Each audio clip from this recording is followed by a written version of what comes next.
Wapi mikono ya Mheshimiwa Kalonzo Musyoka? Basi nichukue fursa hii kumkaribisha kiongozi wetu aweze kusema nasi. Your Excellency sir. Asante sana Mheshimiwa Deputy Governor. Kimana hoye. Kimana mpo. Nipe wiper. Asanteni. Kumbe nyinyi ni wengi na mnaweza kutoka bila hata notice. Tunafurahi kurudi Kimana. Nyinyi watu wa Kimana kama mjui, nyinyi ndio mnalisha Kenya. Mnalisha Nairobi. Mnaletea kitunguu Nairobi, mahindi, nyanya, hata mnakaa kama huyu mama amekula hiyo nyanya. Kwa hivyo yeye ndiye supplier. Kwa hivyo kufika hapa ni kuwaimizeni, shikilieni hapo. Lakini mjue Kenya iko mahali pambaya. Ni kweli si ni kweli? Serikali ya Ruto badala ya kutumikia wananchi, kuwatoa maskini, waliposema wao ati wanatoka bottom kwenda juu. Kumbe badala ya bottom ni kwenda chini hata kwa kaburi. Kwa sababu wanaua watoto wetu. Wangapi wanalaani mauaji ya watoto wa Kenya? Wanawalaani kwa sababu, na zote tunaungana kulaani vitendo kama hivyo. Kinyume, wanaoa vijana kinyume ya sheria, hawazingatii tena hata ile katiba ambao waliapa kuitumikia. Kwa hiyo serikali yoyote ambaye haiwezi kugharimia maisha ya watu wake, hiyo haiwezi kuitwa serikali. Na ndiona vijana walijitokeza hapo awali. Mwaka wa 2023 mimi nilikuwa kwa maandamano na Raila na Eugene Wamalwa ambaye amekuwa hapa. Kwanza amewasalimia. Wangapi wanachukua pata salamu za Eugene Wamalwa? Alikuwa akimbie Nairobi baada ya kanisa ili afanye mkutano katika space na dunia nzima. Kioni tulikuwa na yeye, alikuwa anavalia sufuria. Tulikuwa tumuita Bwana Madhuburia, kwa sababu ilikuwa high cost of living. Na tukang'ang'ana, watoto zaidi ya 60 wakauawa 2023. 2024 wakarudi watoto wakasema, nyinyi kina Kalonzo na Raila, ngoja mmetufunza maandamano, ngoja tuseme #finance bill out. Vijana wakatoka kila mahali wakaandamana, wakauawa zaidi ya 70. Na sasa badala ya hata kuridhika na mauaji ya watoto 70, wanawafuata kwa simu zenu za mtandao. Unanyang'anywa, unashikwa usiku, unawekwa ndani ya buti ya Subaru mpaka ujulikane unapelekwa wapi. Kwa hivyo hii ni serikali ambayo imechanganyikiwa. Badala ya kuhakikisha usalama ya wananchi, wao wenyewe ndio wanaharibu usalama wa nchi. Na ndio Wakenya wanasema ikifika midnight Kenya nzima, mahali kuna ma DJ, vilabu, wanasimamisha na kuimba Ruto must go. Wangapi wanasema lazima aende huyu bwana huyo? Sasa shida nyingine ya Mheshimiwa Ruto ni uongo. Ametoa uongo baada ya uongo mwingine mpaka karibu aingie katika Guinness Book of Records. Kwa yule kiongozi amepeana uongo mwingi duniani yote. Na juzi akasema huko, alisema huko Ruto, huko kwa Western, akasema huyu Kalonzo angaliwe kama kichwa yake ni mzuri. Nataka nimujibu Ruto. Mnataka nimujibu?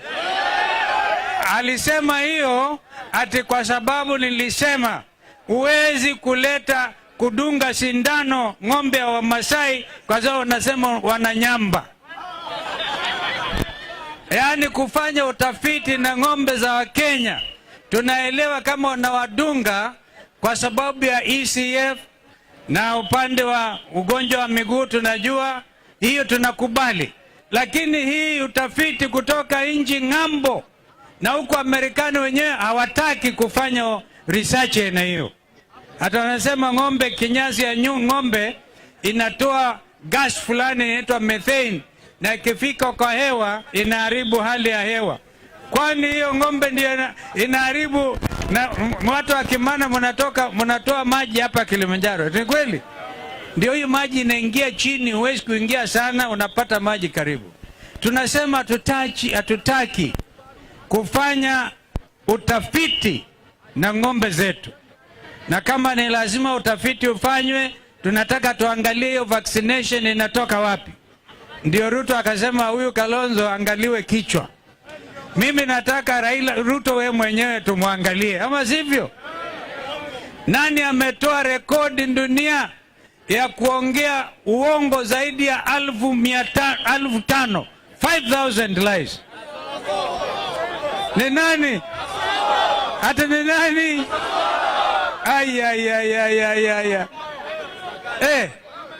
Kwa hivyo Wakenya wamechoka. Ati anasema anaunganisha Wakenya. Wakenya ndio wameunganika kusema aende nyumbani. Wangapi wanasema aende nyumbani? Kwa hivyo lazima tujikaze. Hakuna mchezo. Sasa tume ya kusimamia uchaguzi imeanza kuundwa. Alikuwa amekanyangia, hataki ile tume, ile 9-man committee panel, alikuwa anakataa mpaka mahakama fulani Kiambu ikatoa hiyo amri. Sasa basi tuko na watu wa kuunda tume ya uchaguzi, because nje hawezi kwenda bila tume ya uchaguzi. Kwa hivyo tunasema Wakenya, njia ya kumpeleka Ruto nyumbani ni kuhakikisha kuna kipande. Alafu kura lazima ujiandikishe wengine. Wangapi hawana kura hapa? Kama hujapata kura bado, sasa hiyo ID ujue ni haki yako. Sasa wanasema kijana apate ID. Mheshimiwa Deputy Governor, mimi nakuuliza na Governor Ole Lenku, hakikisheni watu wa Kajiado vijana wakimaliza form 4 hata wakiwa form 3 wapate vitambulisho, na kisha baadaye tayari kujiandikisha kama wapiga kura. Muwasaidie, because kijana hawezi kupata shilingi 300 ya kuchukua kipande kitambulisho. Muwasaidie, tuwe na mpango maalum. Hata ukipoteza wanasema ulete 1,000. Yaani ni wizi kila mahali. Mimi sijaona serikali ya wizi kama hii. Mimi nimekuwa kule serikalini na Kibaki na tunajua jinsi ya kuendesha nchi. Tulianzisha mfumo wa free primary education, ndio watoto wakasoma, ndio hao wanamsumbua Kasongo. Wamesoma, kwa hiyo wamesoma free education na kuna maarufu wa ajabu. Kwa hivyo tumekuja watu wa Kimana ili mapema tuelewane.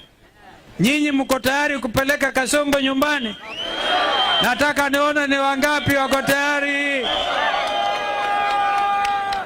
Na hatuna ubaya na yeye, ni vile tu sera zake ameshindwa. Hebu angalia idara ya afya inaitwa SHA na SHI.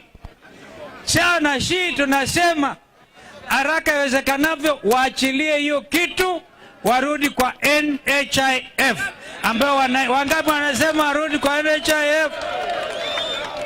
Na wabunge muwe na ukakamavu. Naona juzi wamekutana wabunge huko Naivasha na wote wanakubaliana kwamba hii kitu haiwezekani.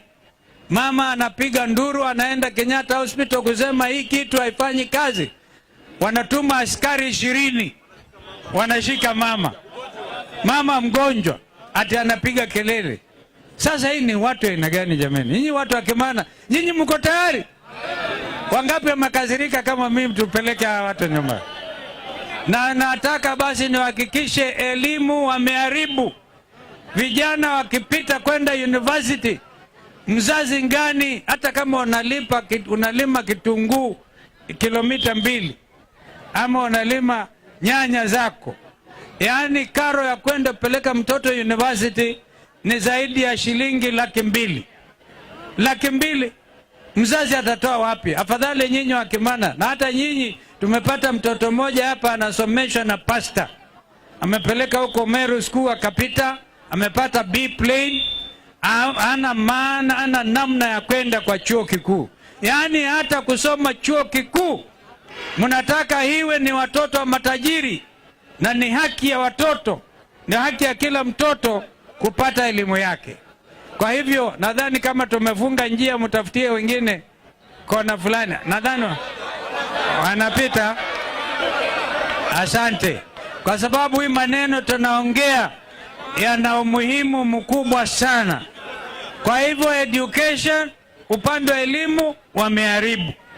Mimi kumbukeni, nilikuwa waziri wa elimu hata kabla ya kuwa waziri wa mambo ya tourism.